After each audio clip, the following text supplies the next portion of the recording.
Acredito eu que a história de Davi não seja nova para ninguém, né? É uma história conhecida, até no contexto meio histórico do mundo. Se a gente fala, alguém que não pertence à igreja evangélica, sabe que conhece a história de Davi, né? Só para contextualizar um pouco, a escolha de Davi foi uma escolha curiosa, né? Essa história é bastante interessante, porque no contexto em que Deus se desagradava de Saul, né? Deu uma ordem para Saul matar determinada nação, né? Destruir determinado exército. Saul fez isso, mas manteve a vida do rei, né? Manteve a vida do rei, então desobedeceu a ordem do Senhor. E o Senhor já não vinha se agradando da orientação, né? Da forma, da postura como Saul ia conduzir a sua vida. Nesse momento ele olha para a terra e dentre uma determinada família, que era a família de Jessé, ele olha e vê um menino pequeno. Algumas pessoas falam que Davi não tinha aparência. A Bíblia não fala que ele era feio, nada disso, né? A Bíblia fala simplesmente que ele era jovem, né? Ele era moço, mas agora frente onde a gente leu, quando o gigante olha para Davi, ele fala aparência gentil, ou seja, frágil, né? Pequeno, pequenino, e vem lutar contra mim. Nesse momento, todos os irmãos de Davi eram fortes, já estavam fazendo parte de um exército, né? E quando Samuel chega para ungir, vai passando um, vai passando outro, vai passando outro, vai passando outro, passam lá os 7, e aí, o que acontece? O Senhor fala para Samuel, não é esse. Tem mais algum? Esse tem, mas esse é muito moço, né? Esse é pequenino, né? Esse é frágil. Não, vamos chamar. E quando Davi se apresenta para Samuel, o Senhor vai saber que aquele seria o rei de Israel. E aí começa a obra na vida de Davi, né? No momento em que efetivamente Samuel unge a cabeça de Davi.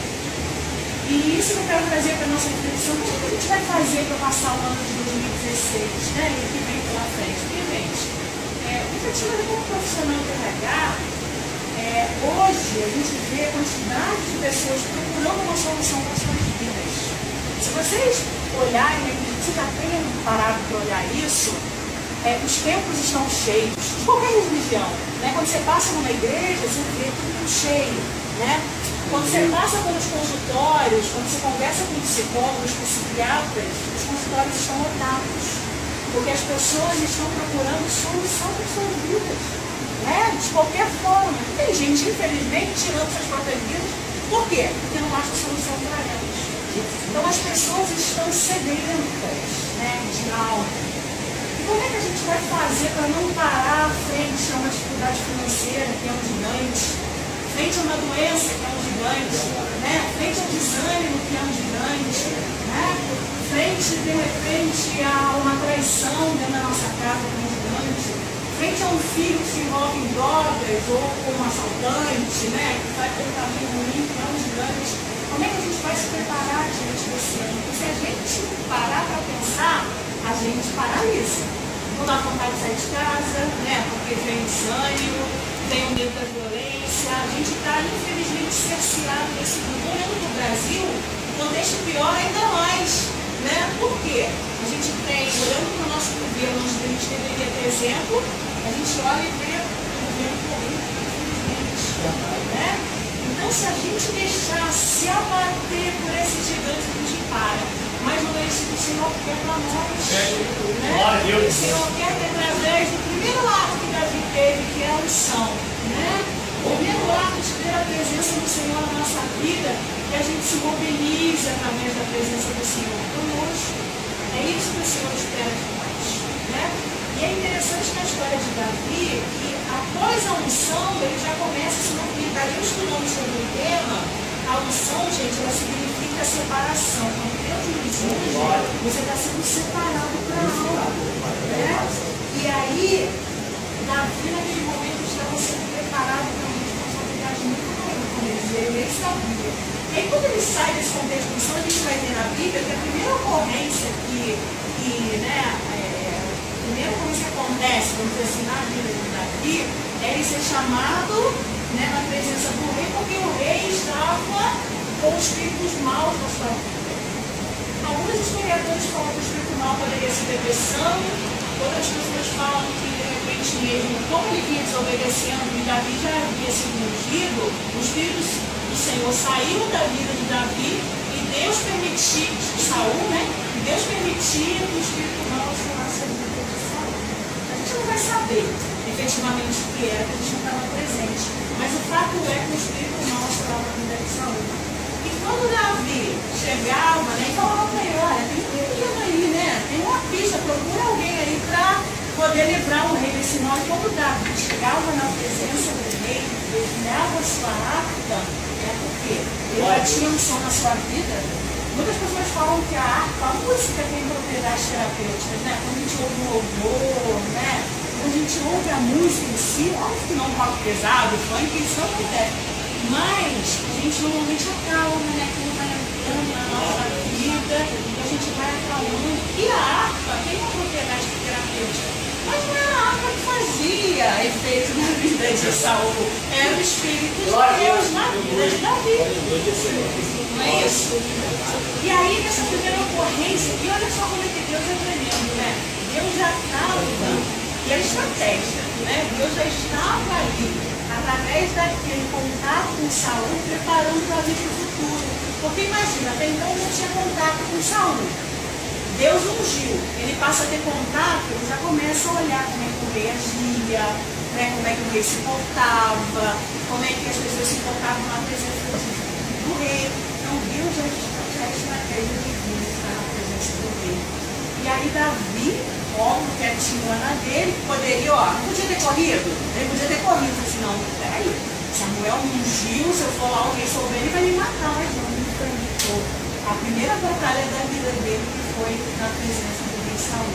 E através de Davi, Deus libertava Saul desse espírito mal.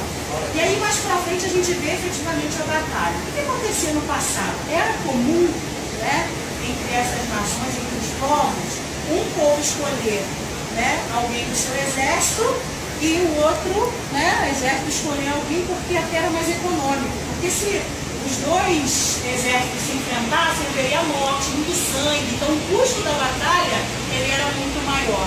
Então o que acontecia?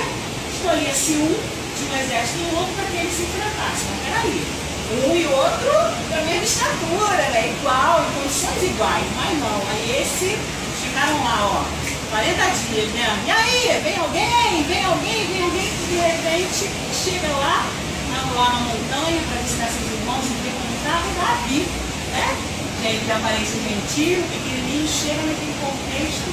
E aí Davi já curioso, que acredito como jovem, o que está acontecendo? Que batalha é essa? Peraí, vou lá ver. E seus irmãos falam, cara, o que é isso? Né? Contextualizando para onde? O que é isso? O que pensa que você é para estar aqui querendo? Vai para lá, deixa de ser curioso. Mas ele não, ele pede para ir à presença do rei, né? A presença do rei, né? E fala que vai enfrentar um gigante. Gente, imagina, menino, ou não sei se vocês já tiveram a oportunidade de ler, Golias tinha 2,70 metros, era muito alto. É maior do que jogador de vôlei que a gente conhece hoje, né? E antigamente era comum, né? Existiam alguns povos gigantes e tal. E aí ele fala, ah tá, você vai lá, então peraí, já que você vai, coloca aí, fica retirando, né? Coloca a armadura, pega o escudo, se prepara, porque senão vai conseguir. Já estava contando que a coisa não ia acontecer. E aí Davi começa a andar com aquilo tudo, aqueles aparatos todos, e fala, não, eu não consigo, se não for. Só que na verdade, né, o que a gente entende aqui? Ele tinha uma confiança muito maior, né, do que apenas todo aquele equipamento. Por quê, gente? Em várias situações da Bíblia, a gente vai ver que Deus se fez de pequenos objetos para fazer grandes milagres. Se vocês pararem para pensar, a história de Moisés com o cajado, né? Abriu uma vermelha para atravessar, mesmo que no momento de ir tirar a pedra de uma água, mas aconteceram grandes milagres através de uma pequena ação. Aí quando a gente vai para o Novo Testamento, na época de Jesus, a gente vê o próprio Jesus, né? Deus fazendo milagres através de 5 pães e 2 peixinhos. Uma coisa muito pequena. Por que Davi, então, ia pensar? Por que Davi não tinha visto o milagre de 5 anos que Deus fez? Mas ele, dentro de si, tinha convicção de que havia alguém muito maior com ele para enfrentar aqueles sonhos. E aí ele se desfez de tudo isso e foi lá. E começa o gigante. Aí vem a afronta, né? Ah, quem é você? Pequeno, você não vale nada. Olha eu aqui, olha a minha estatura. Né? E ele, com a estratégia do Senhor, que já tinha enfrentado o urso, já tinha enfrentado o leão, porque também era um preparo do Senhor na vida de Davi. Ele vai lá no rio, pega as pedrinhas, que era o que ele sabia fazer. Era o que ele tinha à mão. Né? Ele foi lá, escolhe isso e vai estrategicamente, e meu filho vai, virou. E afeta o gigante como apenas uma coisa. Né? E aí, gente, assim, quando eu li essa passagem, o Senhor me fazia refletir sobre o seguinte: a batalha ela existe. O Senhor está conosco, mas é necessário a gente fazer a obra. Né? Então, assim, se você, diante dos gigantes da tua vida, paralisar, deixar o desânimo entrar, deixar a distração entrar, né? Ia falar assim, não vai deixar aí que Deus vai agir, não, você precisa fazer algo. Esse algo, não estou falando que seja enfrentar alguém que está te afrontando, né, discutir com essa pessoa, arrumar um inimigo pela situação. Esse algo, às vezes, é o preparo espiritual, né? Ou você se ajoelhar perante o Senhor através de oração, você se preparar através da leitura da palavra. Então, eu falo para vocês que eu sou ótima em tudo isso, vocês estão falando comigo, né? Primeiro, né? Então, você se preparar através do jejum, né? Você se preparar na frequência dos cultos, você ter a tua oportunidade de fazer o devocional com o Senhor, né? De parar um tempinho nesse mundo tão corrido. Objeto que o Senhor queira que você utilize na sua vida seja uma atitude. Uma atitude de mudança. Se a gente traz para o mundo secular, gente, qual o tempo aí vai? Se a gente traz para o mundo secular, se a gente olha assim, fazer uma. Oi? 2 minutos. Fazer uma dieta é fácil? Não é fácil. Uma dieta não, fala que é fácil, não é. Eu já fiz lá no passado, perdi já 20 quilos, mas não foi um processo fácil. Né?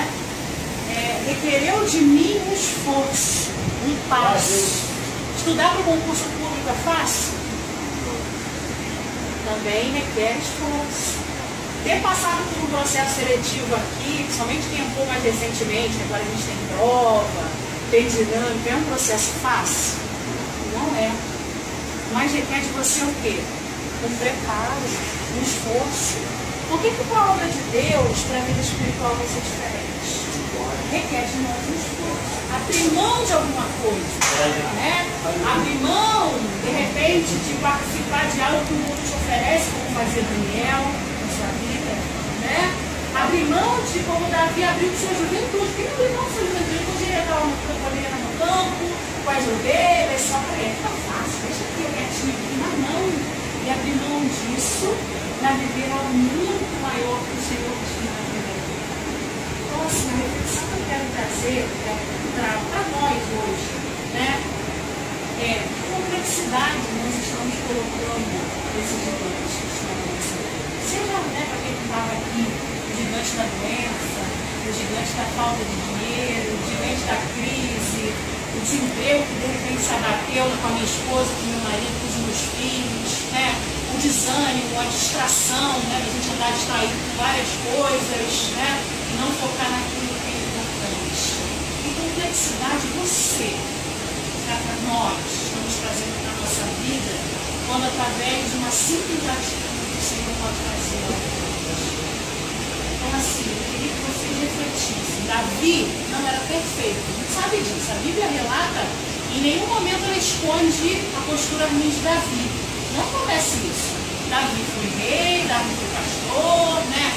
Davi foi um homem segundo o coração de Deus. Mas Davi também foi traidor, Davi foi guerreiro, Davi foi falso, Davi foi tudo isso. Deus escondeu da gente isso. Mas a diferença que eu aprendo na vida de Davi é que ele tinha fé no Deus que tudo podia. E além disso, né, ele se arrependia. Então, assim, a cada ato faltoso, ele tinha de fato um arrependimento de oração. Ele não voltava a fazer, né? Ele se arrependia e não voltava. Então ele prosseguia crendo no Deus que tudo podia e que era um Deus perdoador, que é isso que nos interessa, né? A gente não precisa se importar em agradar a Deus. Óbvio que os nossos compromissos, o nosso contrato de trabalho, aquilo que a gente assume, a gente precisa seguir. Só que a gente não precisa agradar a Deus, não. Eu preciso me preocupar em agradar a Deus. Aos demais, isso vai ser consequência. Porque agradando a Deus, consequentemente o homem vai ver em mim, né? Que eu sou uma boa mulher, que eu sou um bom homem, que eu sou um bom cidadão. Por quê? Agradando a Deus, eu estou fazendo, estou respirando, estou vivendo conforme os atributos do Senhor, né? E aí eu começo a ser espelho e imagem e semelhança do Senhor nessa terra. Então, assim, talvez esse gigante esteja te assolando, mas com uma fé inabalável, né? Uma fé no Deus vivo, usando aquilo que está à sua mão para fazer, o Senhor pode fazer vencer diante de nós. Então, assim, não deixa se paralisar, né? Diante daquilo que está acontecendo em 2020, que a gente nem sabe. Essa semana eu adoeci de uma hora para outra, gente, o que é isso? Fui 2 médicos, porque assim, graças a Deus, consigo ter plano de saúde fora, através da empresa do meu marido, né? E aí, 2 planos, 2 médicos particulares, ninguém sabia que eu tinha, né? Falava que sabe, vou fazer exame, porque pode ser zika, pode ser virose, pode ser isso aí. Mas, né? A doença, de repente, que pode atacar algo muito grave, mas assim, não, eu preciso continuar, né? Eu tenho algo a fazer porque o Senhor quer de mim.